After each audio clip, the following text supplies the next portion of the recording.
ಕನಸು ನನಸು ಮಾಡಿದ ಅಕ್ಷರ ಸಂತ ಶಾಲೆ ಆಯಿತು, ಈಗ ಹಾಜಬ್ಬ ಕಾಲೇಜು ಶುರು. ವಿದೇಶಿಗರ ಎದುರು ಆದ ಅವಮಾನ ಎಂಥದ್ದು? ಅಕ್ಷರ ಕ್ರಾಂತಿ ಮಾಡ್ತಾ ಇರೋ ಹಾಜಬ್ಬರ ಗುರಿ ಏನು? ಇದೇ ಹೊತ್ತಿನ ರಿಪಬ್ಲಿಕ್ ಕನ್ನಡ ಸ್ಪೆಷಲ್ ಅಕ್ಷರ ಸಂತ. ನಾನು ಶ್ರೀಲಕ್ಷ್ಮಿ ರಾಜ್ಕುಮಾರ್.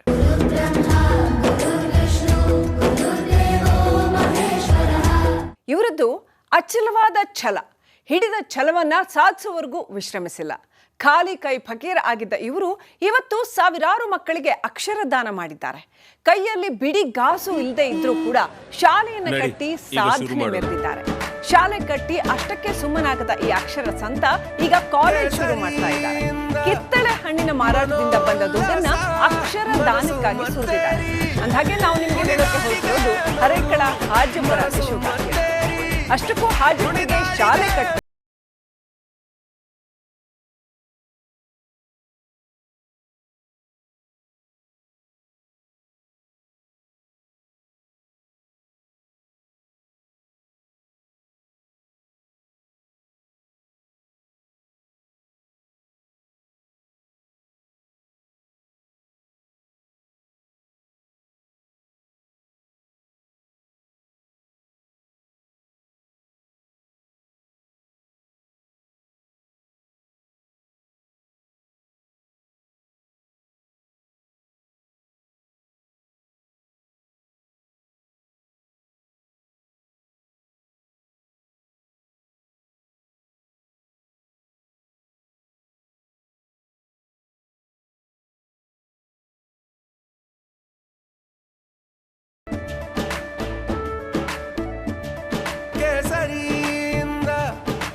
ಕ್ಷಣ ಕ್ಷಣವೂ ಆಚರಿಸಿ ಕೇಸರಿ ಹಬ್ಬ.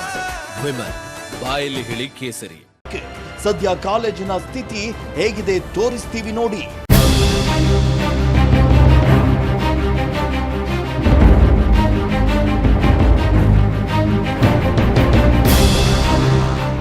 ಬಡಕಲು ದೇಹ, ಪಕ್ಕ ಕರಾವಳಿಯ ವೇಷಭೂಷಣ, ನೋಡಲು ಸಾಮಾನ್ಯರಂತೆ ಕಾಣುವ ಈ ಅಸಾಮಾನ್ಯ ಬತ್ತಿ ಹೋದಂತೆ ಇರೋ ಕಣ್ಣುಗಳಲ್ಲಿ ಸಮಾಜವನ್ನೇ ತಿದ್ದಿ ತೀಡುವಂತಹ ಗುರಿ. ಇವರದ್ದು ಬರೀ ಗುರಿಯಲ್ಲ, ಶಿಕ್ಷಣ ಕ್ರಾಂತಿಯ ಹೆಗ್ಗುರಿ. ಅಂದಾಗೆ ಇವರು ಹಾಜಬ್ಬ, ಹರೇಕಾಳ ಹಾಜಬ್ಬ. ಕಿತ್ತಳೆ ಹಣ್ಣು ಮಾರಾಟ ಮಾಡಿ ಶಾಲೆಯನ್ನೇ ಕಟ್ಟಿದ ಪದ್ಮಶ್ರೀ ಪುರಸ್ಕೃತ ಶಿಕ್ಷಣ ಸಂತ ಹಾಜಬ್ಬ. ಬಹುಶಃ ಇವರ ಹೆಸರನ್ನ ಕರ್ನಾಟಕದಲ್ಲಿ ಕೇಳದೆ ಇರುವವರು ವಿರಳ ಅಂತಾನೆ ಹೇಳ್ಬೋದು. ಅಷ್ಟರ ಮಟ್ಟಿಗೆ ಇವರ ಹೆಸರು ಪ್ರಖ್ಯಾತ. ಕರಾವಳಿಯ ಒಂದು ಗ್ರಾಮದಲ್ಲಿ ಇವರು ಮಾಡಿರೋ ಸಾಧನೆ ನಿಜಕ್ಕೂ ಅಪಾರ.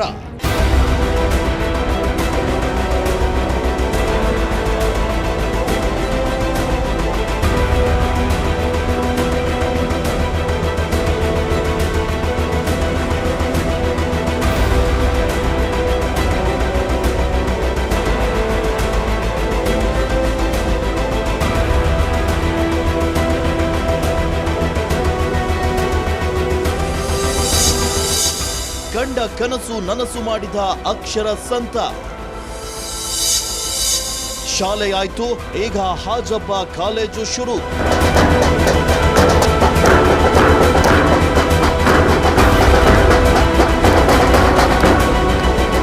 ಮಂಗಳೂರಿನ ಸ್ಟೇಟ್ ಬ್ಯಾಂಕ್ ಬಸ್ ಸ್ಟ್ಯಾಂಡ್ ನಲ್ಲಿ ಬುಟ್ಟಿಯಲ್ಲಿ ಕಿತ್ತಳೆ ಹಣ್ಣನ್ನ ಇಟ್ಕೊಂಡು ಮಾರೋದು ಈ ಹಾಜಬ್ಬರ ಕೆಲಸ. ಬಸ್ನಲ್ಲಿ ಬರೋ ಪ್ರಯಾಣಿಕರಿಗೆ ಕೇಳುವಂತೆ ಕಿತ್ಲೆ ಕಿತ್ಲೆ ಅಂತ ಕೂಗ್ತಾರೆ. ಪ್ರಯಾಣಿಕರು ಮನಸ್ಸು ಮಾಡಿ ಕಿತ್ಲೆಯನ್ನ ತೆಗೆದುಕೊಂಡ್ರೆ ಇವರ ಬದುಕಿನ ಬಂಡಿ ಸಾಗುತ್ತೆ. ಆದ್ರೆ ಈ ಸಂತ ಮಾತ್ರ ಕಿತ್ತಳೆ ಹಣ್ಣು ಮಾರಾಟದಿಂದ ಬಂದ ಹಣದಿಂದ ತಮ್ಮ ಬದುಕಿನ ಬಂಡಿ ಮಾತ್ರ ಎಳೆದಿಲ್ಲ, ಬದಲಾಗಿ ಅಕ್ಷರ ಕ್ರಾಂತಿ ಮಾಡಿದ್ದಾರೆ. ತನ್ನೂರಿನ ಮಕ್ಕಳಿಗಾಗಿ ಒಪ್ಪತ್ತು ಉಪವಾಸ ಮಾಡಿ ಶಾಲೆ ಕಟ್ಟಿದ್ದಾರೆ. ಇವರ ಯಶೋಗಾಥೆ ಯಾವ ರಿಯಲ್ ಹೀರೋಗೂ ಕಮ್ಮಿ ಇಲ್ಲ. ಅಂದಾಗೆ ಇಂದು ಹಾಜಬ್ಬರ ಬಗ್ಗೆ ಯಾವ ಕಾರಣಕ್ಕೆ ಹೇಳ್ತಾ ಇದ್ದೀವಿ ಅಂದ್ರೆ, ಸದ್ಯ ಹಾಜಬ್ಬರ ಇನ್ನೊಂದು ಕನಸು ನನಸಾಗ್ತಿದೆ.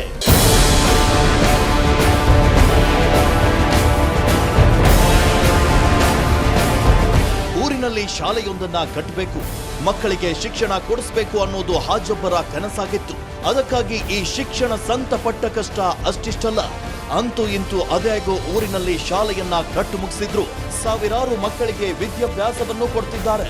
ಇವರ ಸಾಧನೆಗೆ ರಾಷ್ಟ್ರ, ರಾಜ್ಯ ಮಟ್ಟದಲ್ಲಿ ಪ್ರಶಸ್ತಿಗಳು ಹುಡ್ಕೊಂಡು ಬಂದಿವೆ. ದೇಶದ ಅತ್ಯುನ್ನತ ನಾಗರಿಕ ಪ್ರಶಸ್ತಿಗಳಲ್ಲಿ ಒಂದಾದ ಪದ್ಮಶ್ರೀ ಹಾಜಬ್ಬರಿಗೆ ನೀಡಿ ಗೌರವಿಸಲಾಗಿದೆ. ಪದ್ಮಶ್ರೀ ಪುರಸ್ಕೃತ ಹಾಜಪ್ಪನವರು ಮತ್ತೊಂದು ಕನಸನ್ನ ಕಂಡಿದ್ರು. ಆ ಕನಸು ಈಗ ನನಸಾಗ್ತಿದೆ. ಅಂದಾಗೆ ಆ ಕನಸು ಏನಂದ್ರೆ ಕಾಲೇಜು ಕನಸು.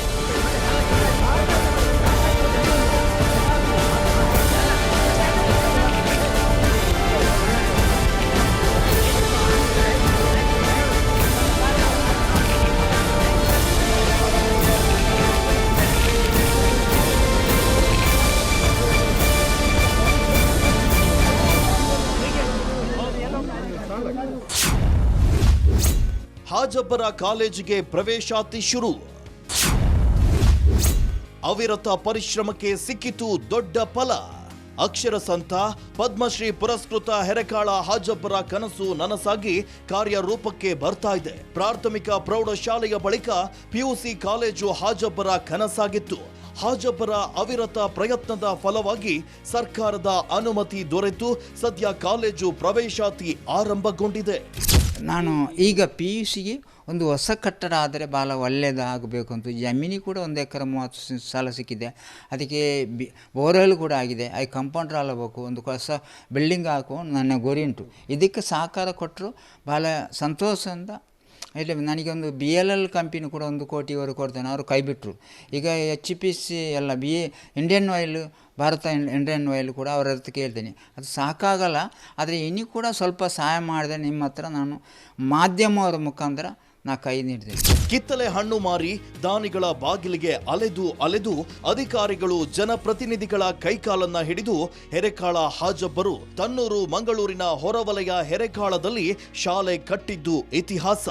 ಪದ್ಮಶ್ರೀ ಪಡೆದದ್ದು ಅದ್ಭುತ ಸಾಧನೆ.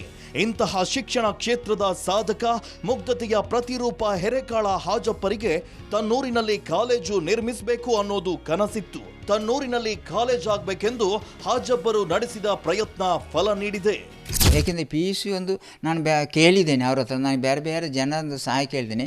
PUC ಸರ್ಕಾರ ಮುಖಾಂತರ ಒಂದು ಮಂಜೂರಾತಿ ಮಾಡಿಕೊಟ್ಟರೆ ಮಾನ್ಯ ಮುಖ್ಯಮಂತ್ರಿ ನಾನು ಮನವಿ ಮಾಡಿದ್ದೇನೆ, ಶಿಕ್ಷಣ ಸಚಿವರು ಕೂಡ. ಆದರೆ ಸರ್ಕಾರ ಈ ವರ್ಷದ ಮಟ್ಟಿಗೆ PUCಗೆ ಸಿದ್ದರಾಮಯ್ಯ ಸರ್ ಅನುವಾದನೆ ಕೊಟ್ಟಿದೆ. ಕೇಂದ್ರ ಕರ್ನಾಟಕ ಸರ್ಕಾರ ಮುಖ್ಯ ಕಾರ್ಯದರ್ಶಿ ಶಿಫಾರಸು ಲೆಟ್ರು ಶಿಕ್ಷಣ ಇಲಾಖೆ ಇಲಾಖೆ ಬಂದು ಮುಟ್ಟಿದೆ. ನಮ್ಮ ಕೈ ಕೂಡ ಸೇರಿದೆ. ಮಾಧ್ಯಮಗಳು ಕಟ್ಟಡಕ್ಕೆ ಅನುದಾನ ಕೂಡ ಸಿಕ್ಕಿದ್ರೆ ನಿಮಗೆ ಕಟ್ಟಡ ನಿರ್ಮಾಣಕ್ಕೆ ಒಳ್ಳೆಯದು ಅಂತ. ಹೌದು, ಕಟ್ಟಡಕ್ಕೆ ಅನುಮಾನದ ಬೇರೆ ಬೇರೆ ಜನರಿಂದ ಸಹಾಯ ತಗೊಂಡ್ರೆ ಕೂಡ ಒಳ್ಳೆಯದು. ಈ ವರ್ಷ ಸರ್ಕಾರ ಬಜೆಟ್ಲಿ ಇರಬೇಕಾಗ್ತದೆ, ಇರಲಿಲ್ಲ ಕಾಣ್ತದೆ. ಆದರೆ ಕೊಟ್ಟರೆ ಭಾಳ ಮಾನ್ಯ ಮುಖ್ಯಮಂತ್ರಿ ಕೂಡ ಕೈ ನೀಡ್ತೇನೆ, ಭಾಳ ಸಂತೋಷ. ಹಾಜಬ್ಬರ ಶಾಲೆಯಲ್ಲಿ PUC ತರಗತಿಯನ್ನ ಈ ಶೈಕ್ಷಣಿಕ ವರ್ಷದಿಂದಲೇ ಆರಂಭಿಸಲು ಸರ್ಕಾರ ಅಸ್ತು ಎಂದಿದೆ. ಜೂನ್ 1ರಿಂದ ಹೆರೆಕಾಳದ ನ್ಯೂ ಪಡ್ಬು ಸರ್ಕಾರಿ ಪ್ರೌಢಶಾಲೆಯಲ್ಲಿ PUC ತರಗತಿಗಳು ಆರಂಭವಾಗಲಿವೆ. ಈ ಶೈಕ್ಷಣಿಕ ಸಾಲಿನಲ್ಲಿ ಕಲಾ ಮತ್ತು ವಾಣಿಜ್ಯ ವಿಭಾಗದ ತರಗತಿಗಳು ಆರಂಭವಾಗಲಿದ್ದು, ಇದಕ್ಕಾಗಿ ಪ್ರವೇಶಾತಿ ಪ್ರಕ್ರಿಯೆಗಳು ಶುರುವಾಗಿದೆ. ಪ್ರಭಾರ ಪ್ರಾಂಶುಪಾಲರ ನೇಮಕಾತಿಯೂ ನಡೆದಿದೆ. ದಾನಿಗಳು ತುಂಬ ದಾನಿಗಳದ್ದು ಕೇಳ್ತಾ ಇದ್ದೇನೆ ನಾನು. BLL ಕಂಪನಿ ಹತ್ರ ಕೇಳ್ತೇನೆ, ಅವರು ಕೂಡ 1 ಕೋಟಿ ಕೊಡ್ತೇನೆ, ಅವರು ಕೈಗೆ ಬಿಟ್ಟವರು. ಈಗ ಇದು ಇಂಡಿಯನ್ ಆಯಿಲ್ ಮಂಗಳೂರು ಆರ್ಬಾರಿಂದ ಕೇಳ್ತಾ ಇದ್ದೇನೆ, ನನಗೊಂದು ಕಟ್ಟಡ ಮಾಡಿಕೊಟ್ರು. ದಾನಿಗಳು ಕೂಡ ತುಂಬ ನನಗೊಂದು 3 ಕೋಟಿವರೆಗೆ ಸಹಾಯ ಸಹಕಾರ ಬೇಕಾಗ್ತದೆ. ಯಾರಾದರೂ ಒಳ್ಳೆ ಮನಸ್ಸು, ನಿಸಾಲದ ಮನಸ್ಸು ಇದ್ದರೆ ಕೊಟ್ಟರೆ ಕೈ ನೋಡಿ ಕೇಳ್ತೇನೆ, ಸಂತೋಷ ಆಗ್ತದೆ. ಧನ್ಯವಾದ. ಆದಷ್ಟು ಬೇಗ ನಿಮ್ಮದು ಕಟ್ಟಡ ಕೂಡ ಆಗಲಿ, ಕಟ್ಟಡ ಕೂಡ ಮಕ್ಕಳ ಒಳ್ಳೆ. ನನ್ನ ಗುರಿ ಏನು ಗೊತ್ತಾ, ಅರೆಕಲದೇ 1ರಿಂದ 10ನೇ ತರಗತಿ UT ಫರೀದವರು 1ನೇ ತರಗತಿ ಸ್ಟಾರ್ಟ್ ಮಾಡಿದ ಶಾಲೆ.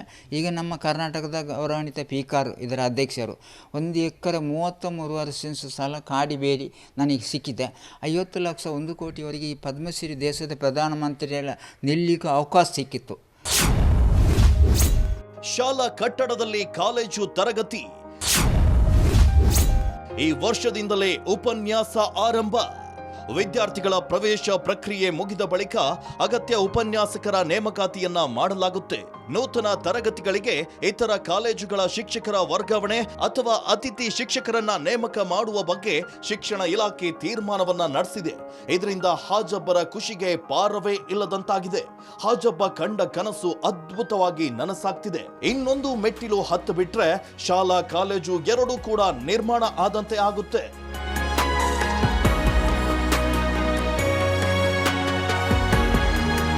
ಸರ್ಜರ ನ್ಯೂ ಪಡೆದು ಪ್ರಮುಖ ರಸ್ತೆಯ ಬಳಿ ಇರುವ ಸರ್ಕಾರಿ ಜಾಗವನ್ನ ಕಾಲೇಜಿಗಾಗಿ ಮೀಸಲಿರಿಸಿದೆ.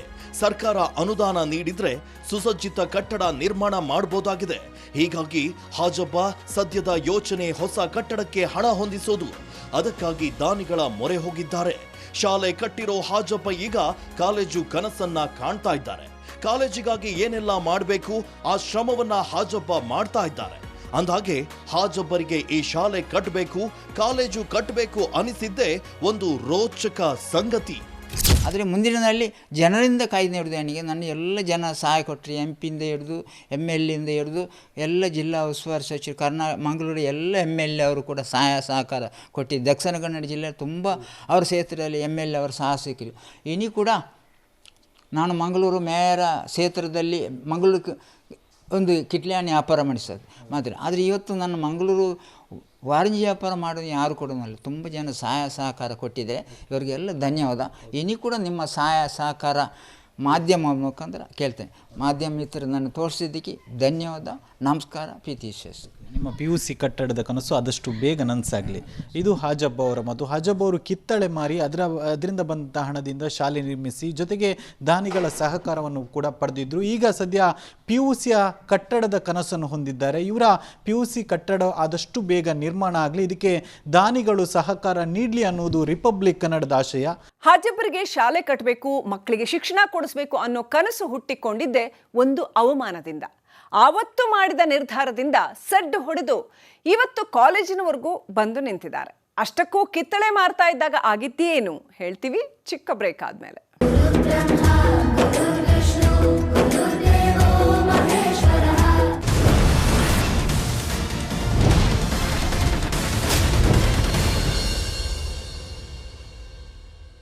ಮಂಗಳೂರಿನ ಬಸ್ ಸ್ಟ್ಯಾಂಡ್ನಲ್ಲಿ ಕಿತ್ತಳೆ ಹಣ್ಣು ಮಾರುವಾಗ ಹಾಜಬ್ಬರಿಗೆ ಒಂದು ಅವಮಾನ ಆಗಿತ್ತು. ಆವತ್ತೇ ಶಾಲೆ ಕಟ್ಟಲೇಬೇಕು ಅಂತ ನಿರ್ಧಾರ ಮಾಡಿದ್ರು. ಶಾಲೆ ಕಟ್ಟೋದು ಅಂದರೆ ಸುಲಭದ ಮಾತಾಗಿರಲಿಲ್ಲ. ಸಿಕ್ಕ ದಾನಿಗಳ ಹತ್ರ ಬೇಡಿದ್ರು, ಚಪ್ಪಲಿ ಸವಿಯೋ ಹಾಗೆ ಅಡ್ಡಾಡಿದ್ರು. ಹಾಗಿದ್ರೆ ಹಾಜಬ್ಬ ಶಾಲೆ ಕಟ್ಟೋದಕ್ಕೆ ಏನೆಲ್ಲ ಶ್ರಮ ಪಟ್ಟಿದ್ರು ಹೇಳ್ತೀವಿ ನೋಡಿ.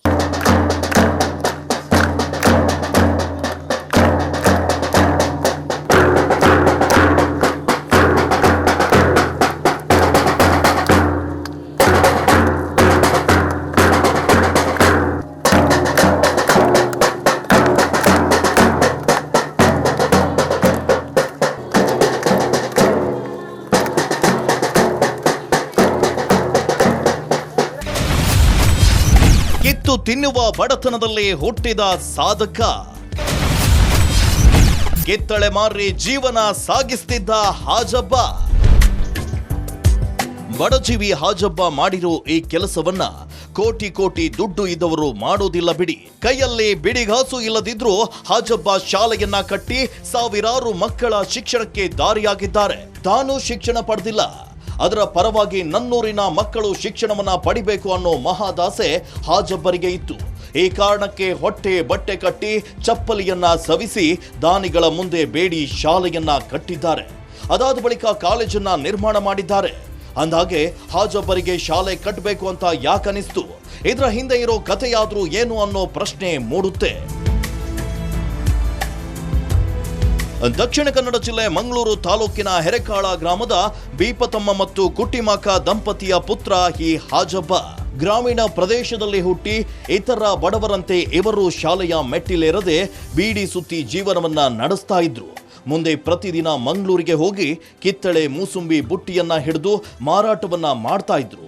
ಕನ್ನಡ, ತುಳು ಮತ್ತು ಬ್ಯಾರಿ ಭಾಷೆ ಮಾತ್ರ ಇವರಿಗೆ ಗೊತ್ತಿತ್ತು. ಅದ್ಯಾವ ಗಳಿಗೆಯೋ ಗೊತ್ತಿಲ್ಲ, ಆ ಒಂದು ದಿನ ಒಂದು ಘಟನೆ ನಡೆದು ಹೋಗಿತ್ತು. ಆ ಘಟನೆ ಬಳಿಕ ಹಾಜಬ್ಬ ಶಾಲೆ ಕಟ್ಟುವ ನಿರ್ಧಾರಕ್ಕೆ ಬಂದು ಬಿಟ್ಟಿದ್ರು. ಒಂದ್ ವೇಳೆ ಆ ಘಟನೆ ನಡೆಯದಿದ್ದರೆ ಬಹುಶಃ ನಾವಿಂದು ಹಾಜಬ್ಬರನ್ನ ನೆನೆಸ್ಕೊಳ್ತಾ ಇರ್ಲಿಲ್ವೇನೋ. ಇದಕ್ಕೆ ಹೇಳೋದು ಮೊದಲು ಅವಮಾನ ಆಮೇಲೆ ಸನ್ಮಾನ ಅಂತ.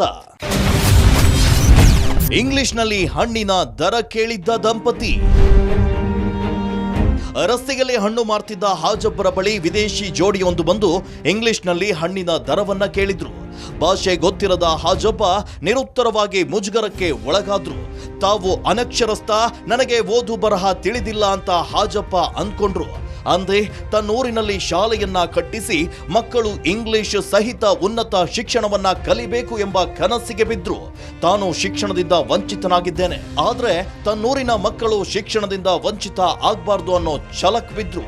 ಅಂದೇ ಶುರುವಾಯ್ತು ಹಾಜಬ್ಬರ ಹೊಸ ಜೀವನ.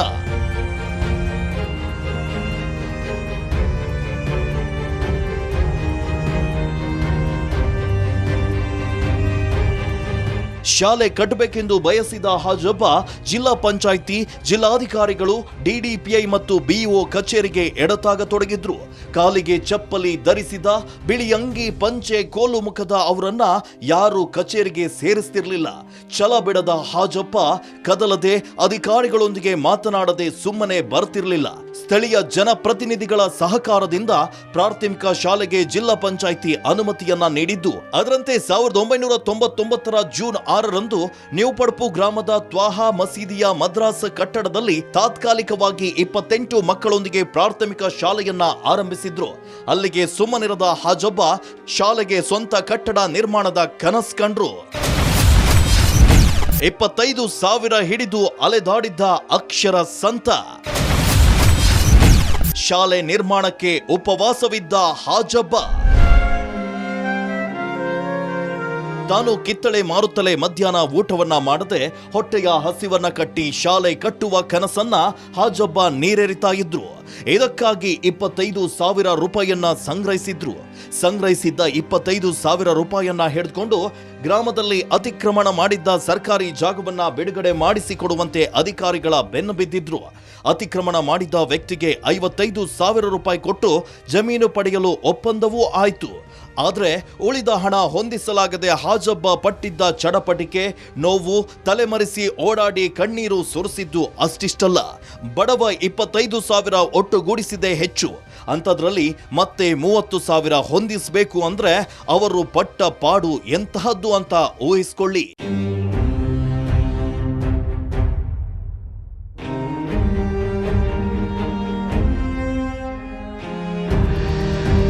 ಒಳ್ಳೆಯ ಕೆಲಸ ಮಾಡುವ ಶಪಥ ಮಾಡಿದ್ರೆ ಆ ದೇವರು ಹೇಗೆ ಬೇಕಾದ್ರೂ ದಾರಿಯನ್ನ ತೋರಿಸ್ತಾನೆ. ಹಾಜಬ್ಬರ ವಿಚಾರದಲ್ಲಿ ಅದೇ ಆಯ್ತು. ಒಳ್ಳೆ ಕೆಲಸ ಮಾಡಲು ಹೊರಟಿದ್ದ ಹಾಜಬ್ಬರಿಗೆ ದೇವರು ಬೇರೆ ಬೇರೆ ರೀತಿಯಲ್ಲಿ ಬಂದು ಸಹಾಯವನ್ನ ಮಾಡತೊಡಗಿದ್ದ. ಆ ಸಹಾಯಕ್ಕೆ ಹಾಜಬ್ಬ ಶಾಲಾ ಕಟ್ಟಡಕ್ಕೆ ಜಾಗವನ್ನ ಖರೀದಿಸಿದ್ರು. ಮಂಗಳೂರಿನ ಸೈದಾನಿ ಬೀಬಿ ದರ್ಗಾ ಆಡಳಿತ ಸಮಿತಿ, ಧರ್ಮಸ್ಥಳ ಧರ್ಮಾಧಿಕಾರಿ doctor D Veerendra Hegde, HH company ಮುಂತಾದವರ ನೆರವಿನಿಂದ ಸರ್ಕಾರಿ ಜಾಗವನ್ನ ಖರೀದಿಸುವಲ್ಲಿ ಯಶಸ್ವಿಯಾದ್ರು. ಇದು ಹಾಜಬ್ಬರ ಮೊದಲ ಸಕ್ಸಸ್. ಬಂದ ಬಹುಮಾನವೆಲ್ಲ ಶಾಲೆಗೆ ಮೀಸಲು. ಆಟದ ಮೈದಾನಕ್ಕೂ ದುಡ್ಡು ಹಾಕಿದ ಹಾಜಬ್ಬ ಕಿತ್ತಳೆ ಮಾರಿದ ಹಣದಿಂದ ಮಾತ್ರವಲ್ಲ, ತಮಗೆ ಯಾವೆಲ್ಲ ಮೂಲದಿಂದ ಹಣ ಬರುತ್ತೋ ಎಲ್ಲ ಹಣವನ್ನ ಶಾಲೆಗೆ ಹಾಕ್ತಾ ಇದ್ರು. ಪತ್ರಿಕೆಯೊಂದು ನೀಡಿದ ವರ್ಷದ ವ್ಯಕ್ತಿಯ 1 ಲಕ್ಷ ಬಹುಮಾನದ ಮೊತ್ತವನ್ನ ಶಾಲೆಗೆ ಸುರಿದ್ರು. ಅಲ್ಲಿಂದ ಮಕ್ಕಳ ಹೆಚ್ಚಿನ ಶಿಕ್ಷಣಕ್ಕಾಗಿ ಪ್ರೌಢಶಾಲೆಯನ್ನ ಆರಂಭಿಸುವ ಹಠಕ್ ಬಿದ್ದಿದ್ರು. 2007ರಲ್ಲಿ ಆಗಷ್ಟೇ ಶಾಸಕರಾದ UT ಖಾದರ್ ತಿಂಗಳಲ್ಲೇ ಪ್ರೌಢಶಾಲೆಯನ್ನ ಮಂಜೂರು ಮಾಡಿಸಿದ್ರು. ರಾಜ್ಯ ಮಟ್ಟದಲ್ಲಿ ಸುದ್ದಿ ಮಾಡಿದ ಹಾಜಬ್ಬರಿಗೆ ಸದೃದಯಗಳಿಂದ ನೆರವು ಹರಿದು ಬರಲಾರಂಭಿಸಿತ್ತು. ಮೊದಲು ಪ್ರಾಥಮಿಕ ಶಾಲೆ ನಿರ್ಮಾಣ ಆಯಿತು. ಆ ಬಳಿಕ ಉದಾರ ದಾನಿಗಳ ನಿರ್ಧಾರದಿಂದ ಪ್ರೌಢಶಾಲೆ ಕೂಡ ಆರಂಭವಾಯಿತು. ಶಾಲೆಯೇನೋ ಆರಂಭವಾಯಿತು, ಆದರೆ ಮಕ್ಕಳು ಆಟವಾಡಲು ಒಂದು ಮೈದಾನ ಬೇಕಲ್ವಾ? ಅದಕ್ಕೂ ಹಾಜಬ್ಬ ವ್ಯವಸ್ಥೆಯನ್ನ ಮಾಡಿದ್ರು. ಇದೇ ಅವಧಿಯಲ್ಲಿ ಸುದ್ದಿ ವಾಹಿನಿಯೊಂದು 5 ಲಕ್ಷ ರೂಪಾಯಿ ಮೊತ್ತದೊಂದಿಗೆ ರಿಲಯನ್ಸ್ ರಿಯಲ್ ಹೀರೋ ಪ್ರಶಸ್ತಿ ನೀಡಿ ಗೌರವಿಸಿತ್ತು. ಆ ಪ್ರಶಸ್ತಿ ಮೊತ್ತದಿಂದ ಶಾಲಾ ಮಕ್ಕಳಿಗೆ ಆಟದ ಮೈದಾನವನ್ನ ಖರೀದಿಸಿದ್ರು. ಈ ಮೂಲಕ ಮಕ್ಕಳಿಗೆ ಆಟದ ಮೈದಾನವು ಪ್ರಾಪ್ತಿಯಾಯಿತು. ಹಾಜಬ್ಬರ ಕನಸು ಇಷ್ಟಕ್ಕೆ ನಿಲ್ಲಿಲ್ಲ. ಪ್ರೌಢಶಾಲೆಯ ಬಳಿಕ ಕಾಲೇಜು ಪ್ರಾರಂಭ ಮಾಡಬೇಕು ಅನ್ನೋದಕ್ಕೆ ಬಂದ ನಿಂತಿತ್ತು. ಅದಕ್ಕಾಗಿ ಸರ್ಕಾರ ಮಟ್ಟದಲ್ಲಿ ಪ್ರಯತ್ನವನ್ನ ಕೂಡ ಮಾಡಿದ್ರು. ಈಗ ಸರ್ಕಾರ ಕಾಲೇಜು ಆರಂಭಿಸಬಹುದು ಅಂತ ಆದೇಶವನ್ನ ಕೊಟ್ಟಿದೆ. ಈ ಶೈಕ್ಷಣಿಕ ಸಾಲಿನಲ್ಲಿ ಕಲಾ ಮತ್ತು ವಾಣಿಜ್ಯ ವಿಭಾಗದ ತರಗತಿಗಳು ಆರಂಭವಾಗಲಿದ್ದು ಇದಕ್ಕೆ ಪ್ರವೇಶಾತಿ ಪ್ರಕ್ರಿಯೆಗಳು ಶುರುವಾಗಿವೆ. ಪ್ರಭಾರ ಪ್ರಾಂಶುಪಾಲರ ನೇಮಕಾತಿಯೂ ನಡೆದಿದೆ. ವಿದ್ಯಾರ್ಥಿಗಳ ಪ್ರವೇಶ ಪ್ರಕ್ರಿಯೆ ಮುಗಿದ ಬಳಿಕ ಅಗತ್ಯ ಉಪನ್ಯಾಸಕರ ನೇಮಕವನ್ನ ಕೂಡ ಮಾಡಲಾಗುತ್ತೆ. ನೂತನ ತರಗತಿಗಳಿಗೆ ಇತರ ಕಾಲೇಜುಗಳ ಶಿಕ್ಷಕರ ವರ್ಗಾವಣೆ ಅಥವಾ ಅತಿಥಿ ಶಿಕ್ಷಕರನ್ನ ನೇಮಕ ಮಾಡುವ ಬಗ್ಗೆ ಶಿಕ್ಷಣ ಇಲಾಖೆ ತೀರ್ಮಾನವನ್ನ ನಡೆಸಿದೆ. ಹಳೆ ಶಾಲಾ ಕಟ್ಟಡದಲ್ಲಿ ಕಾಲೇಜು ತರಗತಿ ನಡೀತಾವೆ. ಮುಂದೆ ಕಾಲೇಜಿಗಾಗಿ ಕಟ್ಟಡ ಕಟ್ಟುವ ತೀರ್ಮಾನವನ್ನ ಮಾಡಿದ್ದಾರೆ. ಅದಕ್ಕಾಗಿ ದಾನಿಗಳ ಹುಡುಕಾಟದಲ್ಲಿದ್ದಾರೆ. ಒಂದು ಅವಮಾನದಿಂದ ಶುರುವಾದ ಕನಸು ಇಂದು ಹೆಮ್ಮರವಾಗಿ ಬೆಳೀತಾ ಇದೆ. ಪ್ರಾಥಮಿಕ ಶಾಲೆಯಿಂದ ಶುರುವಾದ ಕೆಲಸ ಕಾಲೇಜ್ವರೆಗೂ ಬಂದು ನಿಂತಿದೆ. ಒಂದು ಬರಹ ಬಾರದ, ಕಿಸೆಯಲ್ಲಿ ನಯ ಪೈಸೆ ಇಲ್ಲದ ಸಾಮಾನ್ಯ ವ್ಯಕ್ತಿಯೊಬ್ಬ ಮಾಡಿರೋ ಸಾಧನೆ ಇದು. ನಮ್ಮ ಸಮಾಜದಲ್ಲಿ ಕೋಟಿಗಟ್ಟಲೆ ದುಡ್ಡಿದ್ದವರು ಇದ್ದಾರೆ, ಅಕ್ಷರ ಜ್ಞಾನ ಹೊಂದಿದವರು ಇದ್ದಾರೆ. ಆದ್ರೆ ಅವರ್ಯಾರೂ ಮಾಡದ ಸಾಧನೆಯನ್ನ ಈ ಬಡ ಕಿತ್ತಳೆ ವ್ಯಾಪಾರಿ ಮಾಡಿದ್ದಾರೆ. ಹರೇಕಾಳ ಹಾಜಬ್ಬರಿಗೆ ಕೇಂದ್ರ ಸರ್ಕಾರ ಪದ್ಮಶ್ರೀ ಪ್ರಶಸ್ತಿಯನ್ನ ಕೊಟ್ಟು ಗೌರವಿಸಿದೆ. ಹಾಜಬ್ಬರು ಪ್ರಶಸ್ತಿಯ ಗೌರವವನ್ನ ಹೆಚ್ಚಿಸಿದ್ದಾರೆ ಅಂದ್ರೆ ತಪ್ಪಾಗೋಲ್ಲ. ಕಾಲೇಜು ಕಟ್ಟುವ ಕನಸಿನೊಂದಿಗೆ ಮುನ್ನುಗ್ತಿರೋ ಹಾಜಬ್ಬರ ಕನಸು ಆದಷ್ಟು ಬೇಗ ನನಸಾಗ್ಲಿ ಅನ್ನೋದೇ ನಮ್ಮ ಪ್ರಾರ್ಥನೆ. ಶ್ರೀ ಹರೇಕಲ್ ಹಾಜಬ್ ಸಮಾಜ ಸೇವಾ